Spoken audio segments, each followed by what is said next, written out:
আজকের রেসিপিটি কিন্তু খুবই সহজ। হ্যালো বন্ধুরা, সম্পাস ক্রিয়েশনে আপনাদের সকলকে স্বাগত। আজকে যে রেসিপিটি তৈরি করেছি এটা কিন্তু পান্তা ভাতের সাথে খেতে পারবেন, গরম ভাতের সাথে, রুটি, লুচি, পরোটা সব কিছুর সাথে। আর অত্যন্ত সুস্বাদু, খুবই সহজ রান্না, খুব কম মশলায়। গরমে বেশি তেল মশলা তো খাওয়া ভালো নয়, তাই জন্য এটা খুবই কম মশলায় তৈরি করেছি আমি। আর খেতে খুবই সুস্বাদু হয়।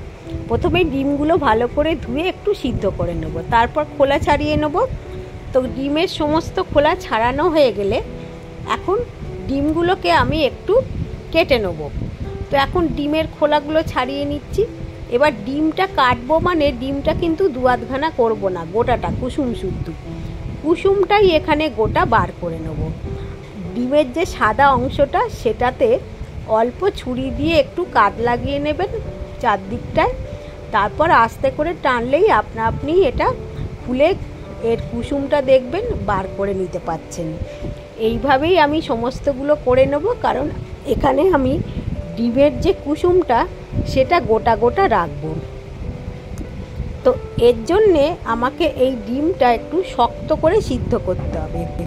ডিমটা কিন্তু নরম করে সিদ্ধ করলে এটা ভালো করে একদম কুসুমটা বার করা যাবে না, সেই জন্যে ডিমটা শক্ত করে সিদ্ধ করতে হবে। তাহলেই দেখবেন এইভাবে সমস্ত কুসুমগুলো বার করা যাবে। তো এখন সমস্ত কুসুম বার করা হয়ে গিয়েছে। ডিমের যে সাদা অংশটা হাফ করে রেখেছি আমি অর্ধেক, সেটাকে আমি এখন ছুরি দিয়ে দু আধখানা করে কেটে নিচ্ছি। এইভাবে সমস্তগুলোই আস্তে আস্তে করে দু আধখানা করে কেটে নেব সমস্ত কুসুমগুলোকে, এই সমস্ত ডিমের সাদা অংশগুলোকে। তো এখন করে নিয়েছি আমি। তো এবারে পরের স্টেপে চলে যাব। আস্তে আস্তে করে এগুলো দেখুন সব কাটা আমার হয়ে গিয়েছে। তো এখন একটা কড়াই বসাবো, কড়াইতে দেবো সর্ষের তেল।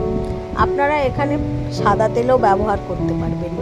এখানে দেবো ফোড়ন, ছোটো চামচের 1 চামচ গোটা জিরে আর শুকনো লঙ্কা দিয়ে খুব ভালো করে ফোড়নটা একটু নেড়ে নেব। তারপরে দুটো বড় সাইজের পেঁয়াজকে আমি কড়াতে দিয়ে দিলাম, আর বেশ খানিকটা রসুনকে থেঁতো করে এখানে দিয়েছি, একটা রসুনের হাফ দিয়েছি। দিয়ে এটা ভালো করে একটু ভাজা ভাজা করে নেব। গ্যাসটা আমি এখন জোরেই রেখেছি, হাই ফ্লেমেই এটা ভাজবো। তো এটা একটু ভাজতে ভাজতে এতে দিয়ে দেবো আদা। 1 টেবিল স্পুন আমি এখানে দিলাম আদা। এটা আদাটাও আমি থেঁতো করে দিয়েছি। সমস্ত উপকরণ ভালো করে মিশিয়ে নেব। অল্প একটু হলুদের গুঁড়ো আর একটু শুকনো লঙ্কার গুঁড়ো দিলাম। ঝালটা আপনারা যে যেরকম খান সেরকমই দেবেন। এখন দিলাম এখানে গ্রিন ক্যাপসিকাম আর রেড বেল পেপার দিয়ে পেঁয়াজের সাথে ভালো করে কষিয়ে নিচ্ছি। এখনও কিন্তু গ্যাসটা আমি একটু জোরেই রেখেছি, মানে হাই ফ্লেমেই ভাজছি। একটু নুন দিয়ে দিলাম পরিমাণ মতো, দিয়ে এটা এবারে আবারও একটু নাড়বো। এবারে এখন দেবো দুটো ছোটো সাইজের টমেটো দিয়েছি, বড় টমেটো হলে একটা গোটা দিলেই চলবে। এবারে সমস্ত উপকরণ খুব ভালো করে মিশিয়ে নেব, একটু কষিয়ে নিচ্ছি। অল্প জল দেবো, খুব বেশি জল কিন্তু দেবো না, কারণ এটা একটু গা মাখা মাখা হবে। তো এখন একটু জল দিয়েছি পরিমাণ মতো। এতে দিয়ে দেবো একটু জিরের গুঁড়ো। একটু জিরের গুঁড়ো দিলে এটা খেতে খুবই সুস্বাদু হবে। জিরের একটা আলাদা নিজস্ব গন্ধ আছে, আর টেস্টেও দারুণ।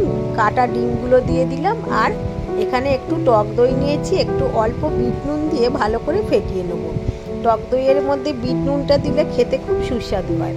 তো এই টক দইটা এবার এই ডিমের মধ্যে দিয়ে দিলাম, দিয়ে ভালো করে এটা মিশিয়ে দেবো। একটু হাই ফ্লেমে এটাকে ভালো করে ভাজা ভাজা করতে হবে। আপনারা যদি বেশি গ্রেভি রাখতে চান আরেকটু জল দিয়ে এটা গ্রেভিটা রাখতে পারেন, কিন্তু আমি এখানে এরকম গামাখাই রাখবো। এটা দেখুন হয়ে গিয়েছে। এইবারেতে আমি গ্যাসটা বন্ধ করে দেবো, এটা না হলে আরও একদম শুকিয়ে যাবে। একটু পরিমাণ মতো চিনি দিলাম, আপনারা এটা অপশনাল নাও দিতে পারেন। স্বাদটা ব্যালেন্স করার জন্য এখানে একটু চিনি দিয়েছি। ব্যাস, এটা একদম রেডি হয়ে গিয়েছে। এবারে আমি গ্যাস বন্ধ করে দিচ্ছি, বন্ধ করে দিলাম, আর এটা সার্ভ করার জন্য ঢেলে নিচ্ছি। কিন্তু সার্ভ করার আগে এতে আরেকটু কাজ বাকি আছে। এখানে আমি যে কুসুমগুলো রেখেছিলাম সেই কুসুমগুলো এতে সাজিয়ে দেবো। এটা খাবার সময় প্রত্যেককে একটা করে কুসুম আর এই যে ডিমের সাদা অংশটা সবজির সাথে খেলে এটা খুবই খেতে ভালো লাগবে। বন্ধুরা, আপনাদের যদি আমার এই রেসিপিটি ভালো লাগে, পছন্দ হয়, তাহলে আমার চ্যানেলটিকে সাবস্ক্রাইব করার অনুরোধ করব। একটা লাইক আর কমেন্ট করলে খুব ভালো লাগবে। বেল আইকনটা প্রেস করে রাখলে আমার আপলোড করা সমস্ত নোটিফিকেশান ভিডিওর আপনারা পেয়ে যাবেন। তাহলে বন্ধুরা, সাবস্ক্রাইব করে আমার পাশে অবশ্যই থাকবেন। সকলে ভালো থাকুন, সুস্থ থাকুন। আর এইটা অবশ্যই করে খেয়ে আমাকে কমেন্ট বক্সে জানাবেন। এটা কিন্তু খেতে খুবই সুস্বাদু হয়। তাহলে আজকের মতো বিদায় বন্ধুরা, আবার দেখা হবে পরের কোনো এপিসোডে। ধন্যবাদ।